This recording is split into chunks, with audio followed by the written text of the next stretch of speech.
Welcome to this deep dive edition of Tathastu Bharat. In this episode, we will be discussing Osho's ideas on idol worship. Osho's ideas on idol worship have been discussed widely. A lot of the people generally believe that Osho was very critical of Sanatana Dharma and Hindu ideas. And he has often talked about idol worship as something that limits your spiritual progress. But in this deep dive discussion, we are first of all simplifying the entire idea, and Osho is actually giving logical reasons as to why idol worship is a crucial part of Sanatana Dharma rituals. So he is presenting both sides of the logic, and the way we are discussing, it's going to be very easy for you to understand this entire topic in 29 minutes. So enjoy, watch, share your feedback. Thank you very much. Welcome to the deep dive. We've got a fascinating deep dive ahead of us today. Looks like we're going to be exploring Indian spirituality and specifically the practice of idol worship based on the materials you all sent in. Yes, and focusing especially on the ideas of, well, you could call him a philosopher, a spiritual leader, Osho. Osho. Okay. Now, he had some pretty revolutionary ideas about how we approach spirituality, right? Yeah, he really challenged a lot of the conventional thinking, especially when it comes to the practice of idol worship. And instead of, just seeing idol worship as simply like bowing down to a statue or something, he kind of reinterprets it as this powerful psychological and spiritual tool, like a tool for transformation. Mm-hmm. He even compares idols to like jumping boards into the infinite. Yeah, that's such a striking image, isn't it? And it really gets at the heart of what Osho's trying to say. Like, he argues that the true power of an idol, it's not actually in the physical form, in the statue itself. Right. It's in its potential, its ability to connect us to something much greater, the formless, the divine, So it's not about like worshiping the statue itself, but more about using it as a focal point Exactly. to access a deeper spiritual reality. Exactly. And this is where the analogy of the window comes in. Okay. Osho compares the idol to a window that, when you open it, it allows us to experience the vastness of the sky. And he's saying that the idol, this very tangible, physical form, it can actually act as a bridge to the formless, the infinite, that which otherwise, might be very difficult for us to even begin to grasp. I see. So it's like the idol is this physical representation of something that's essentially beyond our comprehension. But then how do we actually bridge that gap? Like, how do we use this window to actually experience the formless? Well, that's where the power of ritual comes in. Okay. Osho argues that the act of interacting with the idol through rituals, through symbolic actions, can be incredibly transformative for the individual. He specifically talks about the practice of immersing idols in water, right? And it's not just an empty ritual, but a symbolic act that actually mirrors a much deeper internal process. Yeah, he compares it to the psychological process, of dissolving the ego, of letting go of our limited sense of self and merging with something much, much larger. He's basically saying that, if we can achieve that internal immersion, that surrender of the ego, then the physical act of immersing the idol, it almost becomes redundant. But wouldn't some people argue that this focus on the rituals, on the symbolism, could actually distract us from true spirituality? Like, it can become a kind of crutch, preventing us from experiencing the divine directly. Yeah, it's a very valid concern, and it's actually something that Osho addresses directly in his teachings. Okay. He cautions against blindly following rituals without understanding their deeper meaning. It's not about just going through the motions. Right. It's about the internal shift that should be accompanying those actions. And he's very clear that the transformation needs to happen within us, not just on the outside. So it's almost like this two-pronged approach, right? There's the outer ritual, the symbolic action. Yes. But it needs to be accompanied by an inner shift. Exactly. Like a genuine surrender of the ego. But then how do we even know if that internal transformation is happening? I mean, isn't that a very subjective and ultimately unprovable experience? That's a great question. And it leads us to another fascinating aspect of Osho's perspective. He argues that the experience of worship, just like the experience of love, is inherently subjective. You can't, measure it or dissect it. Okay. It's an inner transformation that unfolds within the individual. So it's about the individual's journey, their personal connection. Exactly. With Hindu folk. You can't really force it or or prove it to anyone else. Right. He makes pretty provocative comparison. He says that trying to analyze a ritual for proof of spiritual transformation, it's like dissecting someone's heart to try and find love. Yeah. You're not going to find it there. You're not going to find it there. It's about the feeling. Yes. The experience, not the physical evidence. Mm-hmm. And it's fascinating how he brings this subjective element into the equation.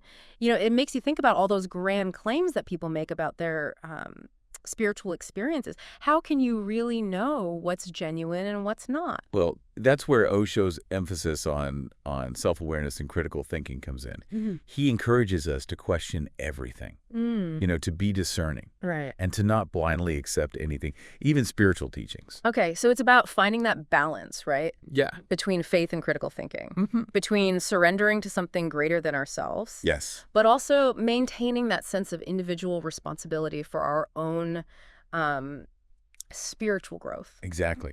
And speaking of individual experience, Osho also explores how certain practices, certain techniques can actually alter our state of consciousness, creating a more conducive environment for this kind of internal transformation. He talks about the role of sound, dance, and chanting in disrupting our usual patterns of thinking, right? Yeah. And opening us up to new possibilities. Yeah, he does. Yeah. And it's not just some vague mystical idea either. Okay. He actually dives into specifics, highlighting the practice of mu chanting. Now, I've heard a bit about this mu chanting. Yeah. Is that the one where you just repeat the syllable mu? Like over and That's over? it. That's it. Okay. And what's fascinating is that Osho describes it as this really powerful tool for breaking free from our, everyday thoughts, anxieties, creating this state of mental stillness where transformation can occur.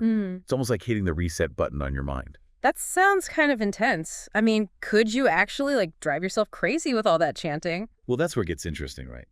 Because Osho acknowledges that there are potential pitfalls to these practices, especially if they're approached without the proper guidance and understanding. So he's not saying go out and chant mu until you pass out? Not at all. Not at all. He actually cautions against blindly following any practice without really understanding its deeper meaning and its potential risks. Makes sense. You don't want to jump into the deep end without knowing how to swim. Or... Exactly. Yeah. Exactly.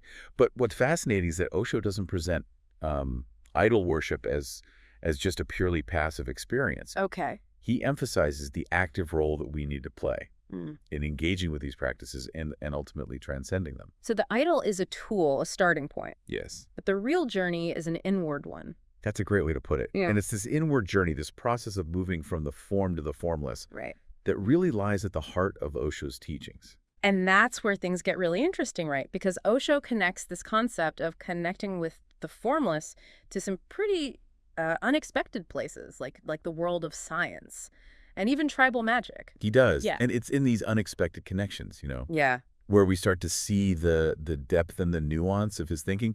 Like one example that really stands out is Osho's reference to this book. It's called Magic and Mysticism. Okay. By Rudolf Frank.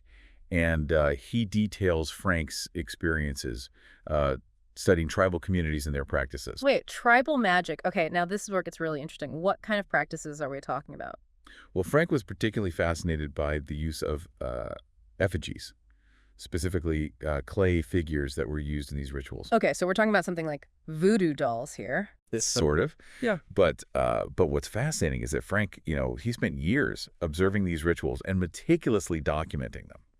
And he concluded that it wasn't just superstition. Like, he witnessed firsthand how people could seemingly inflict harm, even death, on someone just by using their effigy. That's pretty intense. But how did Osho connect this back to the idea of idol worship? Well, what Frank discovered was that the key to these practices wasn't the physical likeness of the effigy, but imbuing it with the essence of the person it represented. Like, it had to become this symbolic representation, not just a crude likeness. So it was about tapping into some deeper connection, an energetic link between individuals. Exactly. It wasn't about, black magic or voodoo. Right. It was about harnessing this connection that goes beyond the physical realm. And Osho uses this as a springboard to discuss the potential for connection on a cosmic scale. if we can establish these links between individuals, can you imagine the possibilities of connecting with a universal energy, right? A formless divine, So it's like taking that effigy practice, yeah, but instead of focusing on another person, yeah, we're directing that intention towards something much, much vaster, something that permeates all of existence. precisely. And this ties back to the concept of idol worship. Right. The idol, similar to the effigy, it becomes this focal point, this conduit for our energy and intention. Right. But instead of impacting another person, we're seeking to connect with the divine. We're seeking to tap into a power that transcends our individual selves. That's a really powerful concept. But Osho's ideas, they often challenge traditional views, right? I mean, didn't he also have like a different take on the whole concept of surrender and spirituality? He did. Osho emphasized that surrender wasn't about blind obedience or giving up our personal power. It was about recognizing a fundamental truth, that we are not separate from the divine, but part of it. And this understanding is key to moving from, a self-centered perspective to a more expansive one. So instead of seeing ourselves as these separate individuals, like pleading with a higher power, it's more about realizing that we're already connected to something much greater. That's a great way to put it. It's about letting go of the illusion of separation and recognizing our inherent unity with the divine. This is reminding me of that ocean and coastline analogy, like seeing ourselves as individual waves, but forgetting that we're all part of this vast ocean. Exactly. It's about shifting our perspective to recognize that everything, including ourselves, is ultimately part of a single interconnected reality. Okay, this is blowing my mind a bit. If we're already a part of this divine whole, then what's the point of spiritual practices? Like, why bother with rituals or meditation or any of it?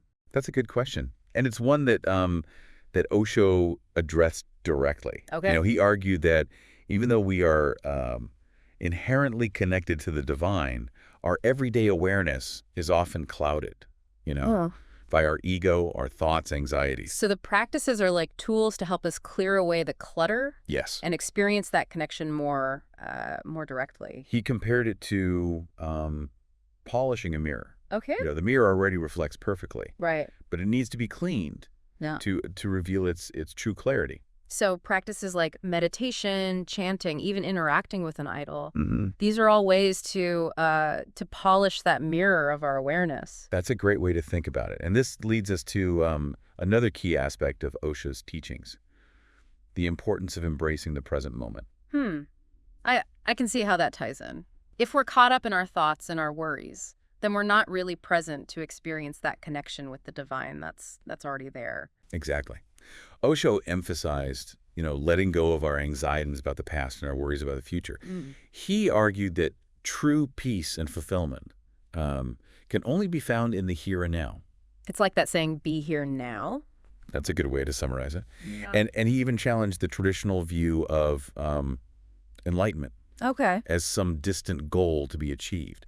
He suggested that it's something we can experience in every moment if we're open to it. But if enlightenment isn't about, achieving something in the future, then what is it about? Osho described it as a shift in perspective. Okay. A way of seeing the world with fresh eyes, appreciating the beauty and the wonder, even in the most ordinary things. It's about cultivating a sense of gratitude for the gift of life, for the simple joys of being alive, and for the interconnectedness of all things. So that sounds pretty abstract, though. Are there any specific practices that can help us cultivate this kind of present moment awareness? Well, he talked about the practice of mindfulness. Okay. Paying attention to our thoughts, our feelings, and our sensations without judgment. It's about learning to observe our inner world without getting caught up in the drama of our thoughts and our emotions, Finding a sense of stillness and peace amidst the constant chatter of our minds. It sounds like it takes a lot of practice to master that kind of awareness. It does. But Osho believed it was essential for true spiritual growth. And he suggested that this practice of mindfulness can actually help us break free from the cycle of suffering. Yeah. Let go of our attachments and experience a deeper sense of peace and joy.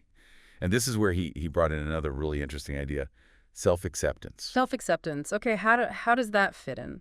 Osho was adamant that we need to embrace our imperfections, recognizing that we are all perfectly imperfect beings. Okay. And he argued that our flaws, our limitations, they're not something to be ashamed of, but rather part of what makes us unique and beautiful. It's like that saying, our flaws are what make us interesting. That's a good way to put it. Yeah. He encouraged us to cultivate a sense of humor about ourselves, to laugh at our mistakes. Yeah. And to recognize that the journey of life, it's not about achieving some unattainable ideal, right, but about learning and growing along the way. It sounds like he was really emphasizing the importance of self-love and compassion on the spiritual path. He was. And he even suggested that our imperfections can be valuable teachers. They can show us where we need to grow and help us to develop greater compassion for ourselves and for others. That's a really empowering perspective. It takes the pressure off of trying to be perfect all the time. Exactly.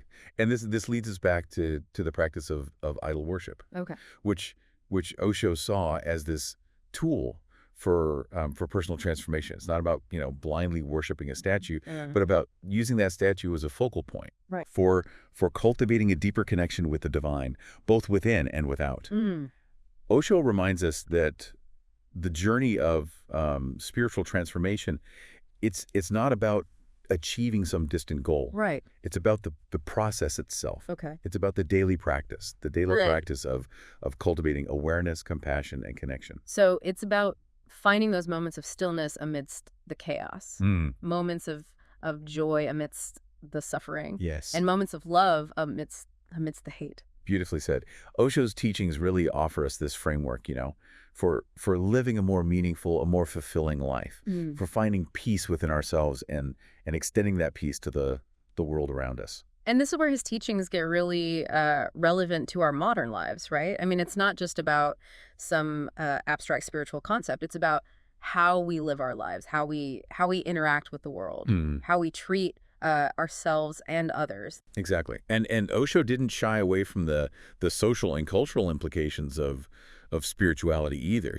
He talked about how idol worship, when understood in its deeper sense, can actually contribute to a more just and compassionate society. That's interesting. Most people probably wouldn't connect idol worship with social justice. Yeah, it's not an obvious connection, but Osho pointed out that throughout history, idol worship has been this central aspect of many cultures. It serves as a way to connect individuals to a shared sense of meaning and purpose. I can see how that could create a sense of community, a sense of belonging, a sense of shared values. Exactly. He suggested that it could be this powerful force for social cohesion, helping to bind individuals together into this collective whole. But of course, like any practice, it can be misused, right? Of course. And Osho was very aware of that. Yeah. He explored the darker side of these practices, pointing out how they've sometimes been used to justify violence, oppression, social division. Like when people use religion to justify war or discrimination. Exactly. And he was very outspoken against that kind of manipulation. Right. He cautioned against the dangers of blind faith and dogma, arguing that any belief system, when taken to extremes, can become a tool for control and manipulation. It seems like he was really advocating for a balance between faith and critical thinking. He was. He encouraged us to be critical thinkers, to question authority, and to challenge any belief system that promotes intolerance or hatred. He believed that true spirituality is about love, compassion, and understanding, not blind obedience or unquestioning faith. That's a powerful message. But it also brings up this challenging question, If we're supposed to question everything, then how do we know what to believe? How do we find our own truth amidst all these conflicting beliefs and ideologies in the world? That's where Osho's emphasis on self-discovery and inner knowing comes in. Okay. He believed that each of us has this inner compass, this source of wisdom and guidance that we can tap into. So it's not about finding the right answers out there in the world, but about tuning into our own our own inner wisdom. Exactly. He encouraged people to explore different paths, to experiment with different practices, and to ultimately trust their own inner knowing. That's a pretty radical concept, especially in a world that often tells us to look outside of ourselves for answers. It is radical, but it's also incredibly empowering. Oh, right. You know, it puts the responsibility for our spiritual growth back in our own hands. It makes sense, though, right? If the goal is to connect with the divine within, then it stands to reason that the answers would also be found within. Precisely. And this ties back to the concept of surrender. Okay. Not as blind obedience, Right. but as a willingness to let go of our need to control, to have all the answers, to be right. It's about trusting the process. Yeah. Embracing the unknown. Mm-hmm. And allowing ourselves to be guided by something greater than ourselves. Beautifully said. And this is where Osho's teachings really challenge the status quo. He encouraged us to question everything, to challenge our assumptions, and to be open to new possibilities. He was a true revolutionary, not just in the spiritual realm, right, but in the way we approach life itself. His message is still so relevant today, especially in a world that's becoming increasingly complex and uncertain. His teachings offer us this framework, right, for navigating those complexities with this sense of grace, with a sense of wisdom and purpose. And it all comes back to that core idea, you know, we are not separate. We are all interconnected, part of something much larger than ourselves. And by cultivating our own inner peace and well-being, we contribute to the well-being of all beings. That's a really powerful message, and one that I think we can all benefit from hearing. But before we wrap things up, I'm curious to hear more about how Osho connected these concepts to the practice of idol worship, specifically. Like, what were some of the unique insights he offered into how these practices actually work on a psychological and energetic level? That's a great question, and that's where things get even more fascinating. Well, Osho, he really dives into the psychology of ritual, you know, particularly focusing on this practice of creating and then immersing an idol in water. He says it's such a powerful symbol, not just in Hinduism, but across cultures. It is fascinating how these themes of creation and destruction, form and formlessness, they just keep recurring in so many different spiritual traditions. Osho argued that it's actually a reflection of the cyclical nature of existence itself. You know, birth, death, and rebirth. Right. And he pointed out that the act of creating an idol and then ritually immersing it is this really potent symbol of this cycle. Yeah. You know, reminding us of the impermanence of all things. Yeah. It makes you think about how attached we get to things in our lives, right?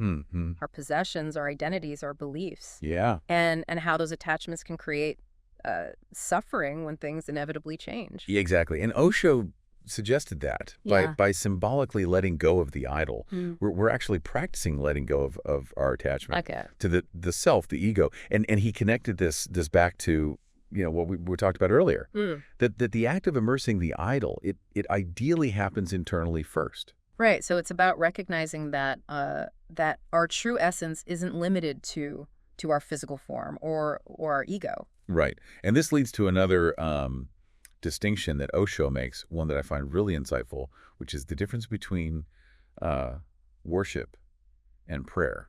Okay, I'm intrigued. What's the difference? I mean, most people probably use those terms interchangeably. Yeah, a lot of people do. But Osho argues that that prayer often comes from a place of ego, you know, where the individual is at the center, petitioning a higher power for favors or blessings. It's transactional. Right. But worship, he says, it signifies a completely different perspective. So it's less about asking for things and more about, it's about recognizing a larger reality. Okay. A cosmic order. Right. Where the divine is at the center. And we're just a part of it. Okay. It's about humility, surrender, awe. It's less about, you know, me, and more about the interconnectedness. Right. Of everything. It's like that shift in perspective we were talking about earlier, right? Moving from a self-centered view to one that's more expansive, one that recognizes our unity with the divine. Exactly. And he was quite critical of those who approach prayer as this kind of bargaining chip with God. That's like, if I do this, will you give me that? Precisely. Yeah. He believed that that true spirituality was about aligning ourselves with the divine will, not trying to bend it to our own desires.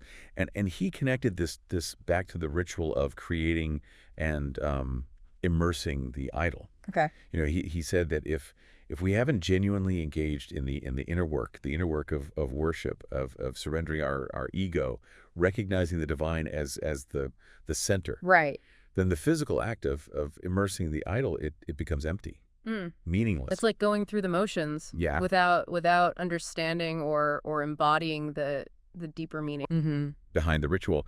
It's interesting though, because most people probably associate idol worship with less developed societies, right? Yeah. Assuming that as humanity progresses, we move beyond the need for such practices. But Osho, he seems to challenge that assumption. He does. He argues that the impulse to create a sacred space, a focal point for our spiritual energy, it's a natural human impulse. And he suggested that even in our modern secular world, we still create our own idols. So even if we reject traditional forms of idol worship, we just end up replacing them with something else. He pointed out that even something like a nation state can become an idol, a symbol that people are willing to fight and die for. Or even a celebrity. Yeah. Or a sports team. People get so fanatical about those things. Right. And Osho suggested that this impulse to create idols, to give form to the formless, it's something we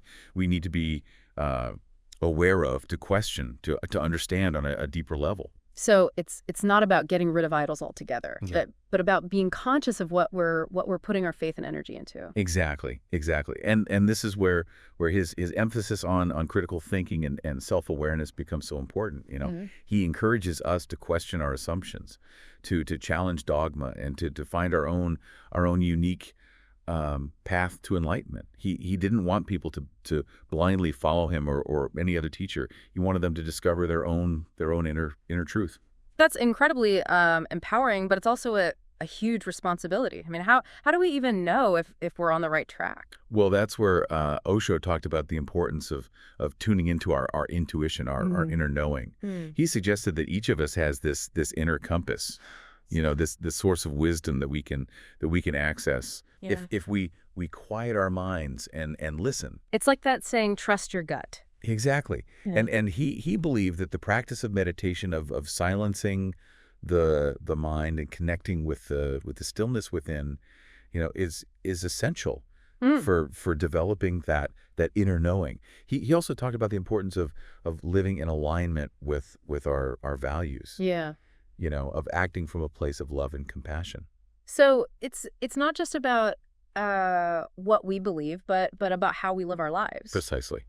Osho believed that true spirituality, it's about embodying our values in our everyday actions, right, in our relationships, in our work, in the way we treat ourselves and others. It's about walking the talk, not just talking the talk. That's a great way to put it. And this is where the practice of idol worship, when understood in its deeper sense, can be such a powerful tool. It's not about blindly worshiping a statue, but about using that statue as a focal point, right, for cultivating our own inner connection with the divine. It's about using the external form as a reminder of the formless, right? Yeah. The limitless potential that resides within us all. Exactly. And it's about recognizing that the journey of spiritual transformation, it's not a linear path.